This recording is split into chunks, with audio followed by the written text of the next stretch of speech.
I'm Owen Bigland. This is the Inside Edge video blog. Are we headed for a 40% decline in Vancouver real estate prices? So, hey, this one should get lots of views with a headline like that. You know, it's funny, I've talked to you guys about this many times before. You know, I could have 100,000 YouTube subscribers now if I wanted to do a perma-bear type video blog out there where every headline was market crashing, sell your home now, interest rates skyrocket, are we headed for a crash? With those type of titles, you know, I'd get 50, 60,000 views on every video I did. But of course, I'm not going to do that. I do both sides of the story here with Vancouver real estate. Most of my stuff is positive because I tell you guys that the only way to focus and the only way to look at real estate, whether it's your principal residence or an investment property or saving for retirement, is long-term. Set a long-term game plan. That's the only thing that will work. Anything else, trying to go with the, you know, short-term, scare people into doing something dumb, I'd be lying to myself and I'd be lying to you guys if I did those type of blogs. It doesn't matter. Take the advice of a guy like Warren Buffett, you know, tune a lot of that short-term stuff out. Buy your home, enjoy it, invest your money in max out your RSP and TFSA into high-quality names, and then just sit on your hands. That's why I call my book Along for the Ride and how I became a multimillionaire at a young age. It was not doing nothing fancy. It was just buying quality real estate, quality equities, and just sitting on my hands and rinse and repeat, keep reinvesting the cash flows. But the reason I throw out, are we headed to a 40% correction? And I don't know. Maybe we are. We'll have to see, I guess. It's still too early. It's February 2023. As you guys know, I give you those updates from the front lines. I'll give you guys those as we move into finish winter here and move into the spring. We'll see. I'll give you a few ideas on where I'm seeing the early 2023 market right now. But the reason I throw it, are we headed for a 40% correction? Well, that's what prices would have to do to reflect the 7 interest rate spikes we've had in so far, and maybe a couple of more quarter point hikes still yet to come. Because for every 100 basis point hike, or 1%, that should correspond to a 10% reduction in prices for the affordability index to stay the same. So we had, so far as I speak, 400 basis points, and there's probably a few more small ones to go. So 400 basis points equals 40%. So far, no, we have not. Anything can change as we move into 2023. I'm the first guy to tell you that interest rates hikes, for every hike they give us, there's a delayed effect to that. Because of course on the real estate front, people have locked in mortgages or rate locks. So, and they can lock those in for 90, 120 days. So, you know, back in the spring, our first rate hike was in March for 25 basis points, and then we started aggressively raising. But there were still people in the summer of 2022 that would have had a pre-approved mortgage at a rate lock much less than what the current rates were. But as those expire, of course, they're having to renew at the new current higher rates. So there's always a little bit of a delayed effect there for interest rates to get baked into the prices. But as I speak, high quality condos, 1 and 2 beds, so you can't break those down by stats. That's only someone like me can take the 1 bedrooms that are currently available and then weed them down to the really good stratas. The high quality condo market downtown Vancouver or Mount Pleasant or Kitts is maybe off 5% at most, so nowhere near 40.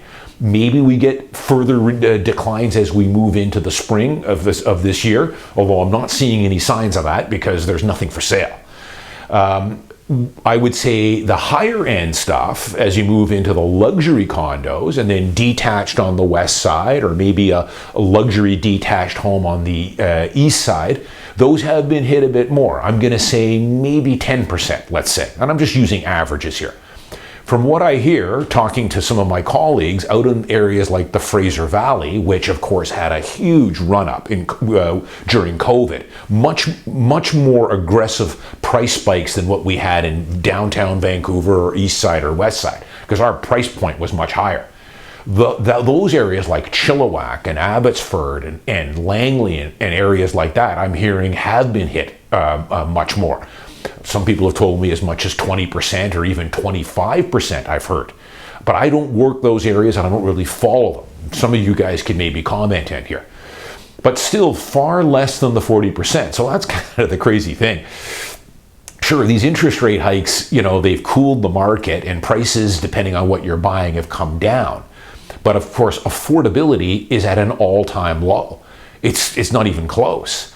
Again, to offset these increased interest rate hikes, we would need to see a drop of 40%. We've had between 5 and maybe 20%, depending on the product. So do I see home prices continuing to trend lower? In some areas I do. Again, I don't have a crystal ball and anything can change. But I think in the higher price points, detached West Side, perhaps some of the higher price detached in East Side Vancouver, Richmond, Burnaby, yeah, I could see the current rates, as I said, haven't been fully baked in. I could see prices continue to soften this year. The big thing that will, move it will be inventory. And for right now, there is very little for sale. Just talk quickly about inventory here. I have always got lots of buyers. I've got investor buyers. I've got first-time home buyers looking for condos priced under $750, 2 beds priced under $1 million. There is very little for sale right now. It's a waiting game. I really have nothing in some cases to even send them. As a matter of fact, if you're an investor buyer looking to buy a condo in downtown Vancouver, I'm going to have to put you on a waiting list right now. Because maybe it'll improve as we go into spring. We should start to see some inventory as we move into March or April. But for right now, there is nothing for sale.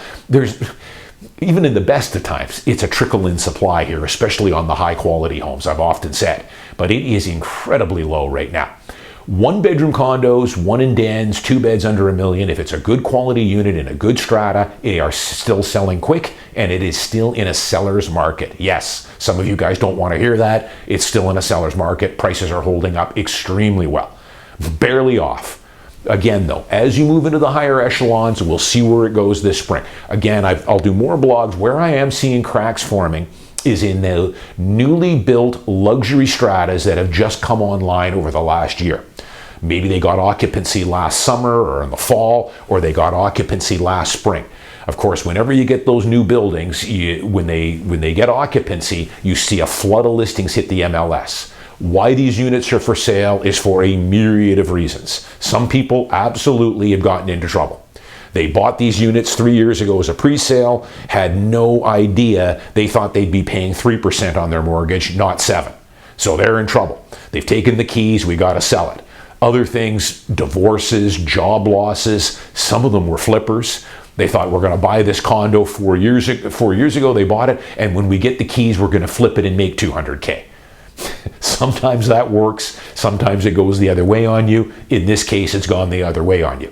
So that is an area I'm going to do more blogs on. I did one late last year where I'm seeing some cracks starting to show. Lots of listings. What you're starting to have is the ones that really have to sell and they're doing what I would tell them to do if I was the realtor. Get in front of it. If you've got to sell, Mr. Seller, you've got to cut your price to get in front of the other 20 units that are for sale. And I'm going to do some blogs on that. It's really crazy right now, that market. The discrepancy in prices is some of the worst I've ever seen. I'll give you an example. You might have a 1,500 square foot 2-bed, 2-bath on the 18th floor listed for $3 million. And you've got a similar unit, maybe even a little better, on the 50th floor that's priced at 2.5, $500,000 less, and it's a way better unit. That's what's kind of going on in there. So the guys that have got the one listed at 3, they're dreaming. But hey, I paid $3 million for it, or I paid $2.8 million for it. I want to try and get my money back out of it and maybe make a little money. Well, that would be great in a perfect world, but that's not how the real estate market works. They don't care what you paid for it. So stay tuned for another blog on that. But we'll see where it goes here, folks. I'll give you guys some more updates. A 40% correction is what we would need to have to match what those interest rates have spiked. I don't think we're not going to get anywhere. I don't have a crystal ball, but we're not going to touch anything like that in the high quality 1-bed, 1 in den, 2-bed condo market under $1 million in areas like Kitts or downtown Vancouver or Mount Pleasant. still a seller's market, nothing for sale. I guess anything could change. I mean, we could all of a sudden see a massive spike in inventory this spring, and that would definitely be a catalyst for the prices to come down a bit. But I don't think they're going to come down 40%. Where the luxury market goes and the detached market, yeah, I could see detached homes, higher end detached homes priced over $3 million come off 15 or 20% in and around Vancouver here. You don't know. Every seller is different too. If a seller came to me and said, "Hey, Owen, thinking about selling, where do you think prices are going to go?" That's a pretty tough one. What I would probably tell him is I would say, "Well, Mr. Smith, the price of that home 7 or 8 years from now, I think will be higher.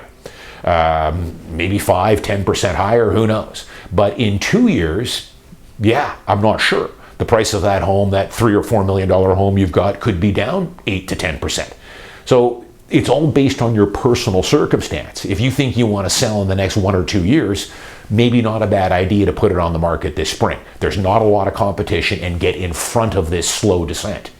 If you think, hey, I can hang on another 5 or 6 years, I'm not under the gun, then hey, keep the house.